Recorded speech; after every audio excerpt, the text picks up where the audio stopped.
क्या भारत के बीएसएनएल में है दम? क्या बीएसएनएल बन सकता है भारत का नया डेटा किंग? एयरटेल जियो का मार्केट क्या बीएसएनएल खा सकता है? ये बात सुनने और बोलने में ही अजीब सी लगती है, क्योंकि बीएसएनएल से ज़्यादा एक्सपेक्टेशन आज के भारतीयों को नहीं है। बीएसएनएल ने जो अपने सर्विस का ग्राफ गिराया है वो हम सब उसके जो है प्रत्यक्षदर्शी रहे हैं। लेकिन दोस्तों, मार्केट में हुई है कुछ ऐसी खलबली जिसके बाद बीएसएनएल फिर से ट्रेंड करने लगा है। बीएसएनएल नया जियो बन सकता है, लेकिन उसके सामने कुछ बहुत बड़ी अड़चन है। आज की इस वीडियो में हम समझेंगे किस तरीके से मोबाइल कंपनियां लंबा पैसा चूसने की फिराक में हैं हम मोबाइल यूजर्स से, और कैसे बीएसएनएल हमको इस परेशानी से उबार सकता है और देश के लिए बड़े पैमाने पर रिसोर्सेस और रेवेन्यू जनरेट कर सकता है। आइए समझते हैं इस वीडियो में। दोस्तों, ये खबर तो आपने सुन ली होगी, नहीं सुनी तो फिर से सुन लीजिए। भारत की प्रमुख टेलीकॉम कंपनियां एयरटेल, जियो और वीआई ने अपना अच्छा खासा जो फीस वो लेते थे, जो टैरिफ लेते थे, उसे बढ़ा दिया। मतलब डेटा महंगा, फोन का रिचार्ज महंगा, यानी कि 10 से 27% तक की वृद्धि। जरा सोचिए, 27% तक वृद्धि आपके टैरिफ चार्जेस, यानी कि जो रिचार्ज 100 रुपए का मिल रहा होगा अब वो 127 का मिल सकता है। अब सवाल ये उठता है कि आखिर इन कंपनियों ने अचानक अपने प्राइसेस क्यों बढ़ा दी? तो इसके पीछे ये बात निकल कर सामने आ रही है कि हाल ही में जो 5G स्पेक्ट्रम का ऑक्शन हुआ था, भारत सरकार ने जो नीलामी की थी 5G के स्पेक्ट्रम की, तो एक कंपनियां लाइन लगाकर खड़ी थी और 1.5 लाख करोड़ का इन्होंने निवेश किया। अब बारी आ चुकी है उस निवेश की उगाही करने की, और ये सब कुछ कस्टमर्स को करना पड़ेगा। देखिए, एक टर्मिनोलॉजी है, ARPU इसे कहा जाता है, यानी कि एवरेज रेवेन्यू पर यूजर, यानी कि एक व्यक्ति से एवरेज कितना कमा लेती हैं कंपनियां। तो जरा आंकड़ा सुन लीजिए। हमारा जो जियो है वो 181 रुपए कमाता है। बात करें एयरटेल की तो वो 209 रुपए प्रति यूजर कमाता है। वीआई का थोड़ा कम है। तो दोस्तों, टारगेट रखा है एयरटेल ने कि जो 209 रुपए वो ले रहा है वो कम से कम उसका एवरेज रेवेन्यू पर यूजर जो है वो 300 रुपए हो जाए।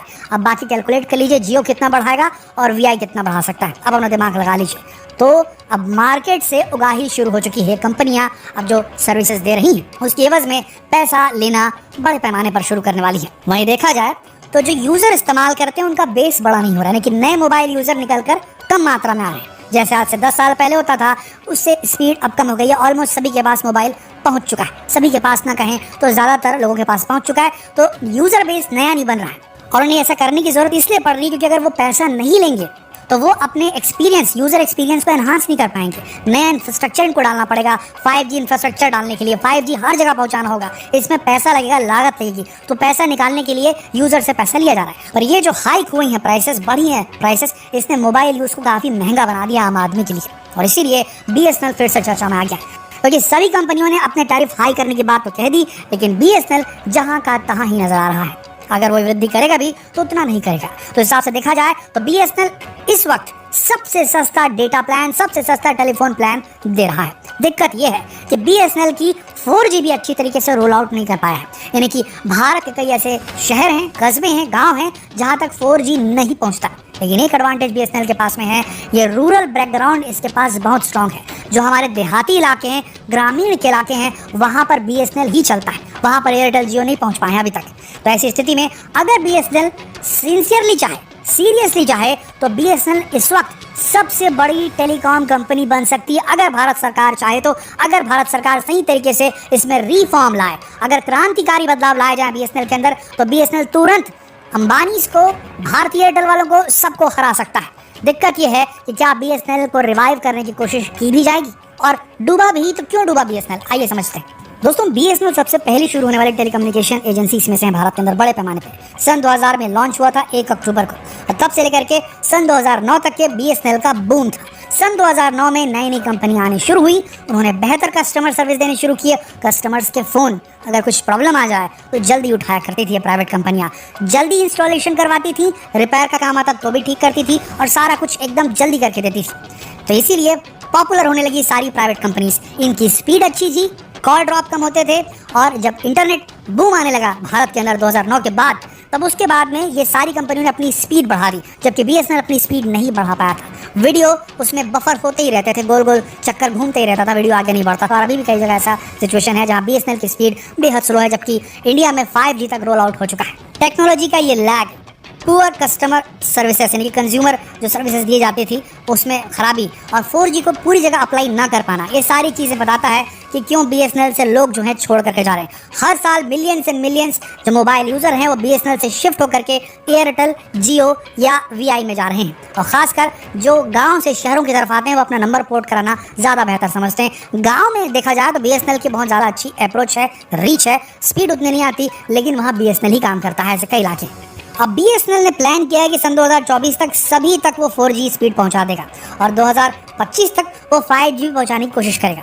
तो अगर ऐसा होता है और इसमें खरा उतरता है BSNL तो डेफिनेटली, क्योंकि प्राइसेस बहुत लो है BSNL की, तो डेफिनेटली लोग BSNL की तरफ शिफ्ट हो सकते हैं। लेकिन फिर वही बात आ जाती है, प्रॉपर स्पीड अगर नहीं दे पाया, 4G बोलने के बाद भी नहीं दे पाया, 5G बोलने के बाद भी नहीं दे पाया, कंज्यूमर्स की प्रॉब्लम को कॉल सेंटर वाले जल्दी फिक्स नहीं कर पाए, तो ऐसी स्थिति में BSNL आगे नहीं बढ़ पाएगा। लेकिन इतना ज़रूर है, इस महंगाई के दौर में लोग परेशान हैं और ऐसे में डेटा के चार्जेस बढ़ जाने से लोग सस्ते उपाय ज़रूर तलाशेंगे और BSNL एक बहुत बढ़िया उपाय है। देखिए, यूँ तो BSNL के ऊपर काफ़ी सारे इल्ज़ाम लगाए जाते हैं।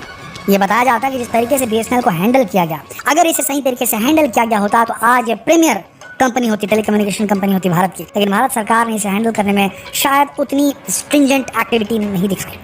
इसमें बहुत सारी प्रॉब्लम्स हैं। डिलेड मॉडर्नाइजेशन, जब पूरी दुनिया 3G में जा चुकी थी तब भी BSNL 2G में चल रहा था, जब पूरी दुनिया 4G में चली गई तब भी BSNL 3G में जी रहा है। प्राइवेट प्लेयर एयरटेल, वोडाफोन, जियो ये जब आए तो रैपिडली इन्होंने एनहांस किया अपनी टेक्नोलॉजी को, अपनी सर्विसेज को, लेकिन BSNL ने अपने इंफ्रास्ट्रक्चर पे काम नहीं किया, अपने मूलभूत ढांचे में काम ही नहीं किया। फाइनेंशियल मिसमैनेजमेंट बहुत ज़्यादा पैमाने पर हुआ BSNL के अंदर और इस वजह से नुकसान हुआ। वहीं कई बार सवाल उठाए गए कि जो गवर्नमेंट की पॉलिसीज़ थी उनमें काफ़ी डिले था। वो नीतियाँ जो BSNL को आगे बढ़ा सकती थी, उन नीतियों को पारित करने में, उन पर फैसले लेने में सरकारी जो एंटाइटी थी उसने सही से काम नहीं किया। काफ़ी ज़्यादा डिलेज आई, पॉलिसी की डिसीजंस में फैसले लेने में बहुत दिक्कत आई, स्पेक्ट्रम एलोकेशन में काफ़ी ज़्यादा परेशानी आई और फंडिंग के लिए अप्रूवल जल्दी नहीं किया भारत सरकार ने, जिसके चलते BSNL डूबता चला गया। BSNL के पास खुद की ऑटोनॉमी भी नहीं थी, वो डिपेंडेंट था पूरी तरीके से गवर्नमेंट के डिसीजन पे, जिसकी वजह से वो खुद से फैसले नहीं ले पाया। ये भी एक बहुत बड़ी प्रॉब्लम।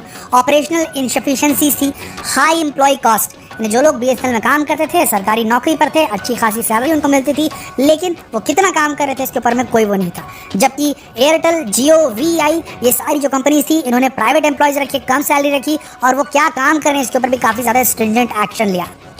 इसकी वजह से BSNL जो था वो नॉन प्रोडक्टिव होता गया और बाकी प्राइवेट कंपनियां प्रोडक्टिव होती रही। Lack of marketing and customer focus, BSNL ने मार्केटिंग स्ट्रेटजीज पे बिल्कुल काम नहीं किया या बेहद कम काम किया। कस्टमर सर्विस, इसके ऊपर भी ज़्यादा दिमाग नहीं लगाया इन्होंने। अब अगर सवाल ये पूछा जाए कि क्या BSNL के पास ये गोल्डन अपॉर्चुनिटी है जहां सारी प्राइवेट कंपनी ने अपनी प्राइस को बहुत ज़्यादा बढ़ा दिया है, लोगों को ज़्यादा डेटा इस्तेमाल करने की आदत पड़ चुकी है, उन्हें ज़्यादा पैसा खर्च करना पड़ेगा, ये दिक्कत है। तो ये लोग रोल बैक कर सकते हैं BSNL की तरफ अगर BSNL ने जो प्लान बना के रखा है उसको सही से इंप्लीमेंट किया। BSNL के रिवाइवल का, इसको फिर से जागृत करने का जो प्लान है उसमें क्या क्या शामिल है? 4G रोल आउट, यानी कि वो इनिशिएटिव जिससे पूरे भारत भर में कोई भी ऐसा इलाका ना बचे जहां BSNL मौजूद हो और 4G ना मिले। अगर ये करने में कामयाब हो गया BSNL तो BSNL हिट हो सकता है। फाइनेंशियल सपोर्ट, अगर गवर्नमेंट ने जो फाइनेंशियल सपोर्ट पैकेज की जो प्रॉमिस की अगर वो पूरा कर दिया गया तो डेफिनेटली इससे BSNL उभर सकता है। VRS schemes, voluntary retirement schemes, ताकि जो ज़्यादा वर्कफोर्स है उसे कम किया जा सके। ज़्यादा एम्प्लॉय काम कर रहे हैं छोटे से काम करने के लिए, जिससे प्रोडक्टिविटी पूरे BSNL की जो है वो कमज़ोर पड़ रही है। तो एम्प्लॉयज़ को जो है उनको वॉलंटरी रिटायरमेंट स्कीम देने से हो सकता है, चांसेस बढ़ सकते हैं कि BSNL के ऊपर जो लोड आ रहा है वो कम पड़े और प्रोडक्शन ज़्यादा हो जाए उससे। स्ट्रेटेजिक पार्टनरशिप, कोलैबोरेशन कर सकता है BSNL टेक्नोलॉजी पार्टनर से ताकि मॉडर्नाइज कर सके और अपनी सर्विसेज को एक्सपैंड कर सके। अगर इन सारे पॉइंट्स पर BSNL ने सही तरीके से काम किया तो ये वो मौका है जब प्राइवेट कंपनीज पीछे छूट जाएंगी और BSNL आगे आ जाएगा। कम से कम रूरल भारत में तो ऐसा हो सकता है, और वहाँ हो गया तो फिर इसके प्रभाव से एक डोमिनो इफेक्ट पैदा होगा। जो शहरी कई सारे जो मीडियम अर्निंग करने वाले लोग हैं, परिवार हैं, उन तक के भी BSNL की रीच पहुँच सकती है। फिर से एक बार क्या लगता है आपको दोस्तों? चांसेस बेहद कम है, लेकिन BSNL के पास में जो है मौका ज़रूर है। क्या लगता है आपको, क्या BSNL ऐसा कर पाएगा? और आपके इलाके में अगर आप BSNL इस्तेमाल करते हैं तो कैसी स्पीड देता है? नीचे कमेंट सेक्शन में लिखकर ज़रूर बताएं। जितना हो सके इस वीडियो को शेयर करें फेसबुक पर, व्हाट्सएप और यूट्यूब पर। धन्यवाद।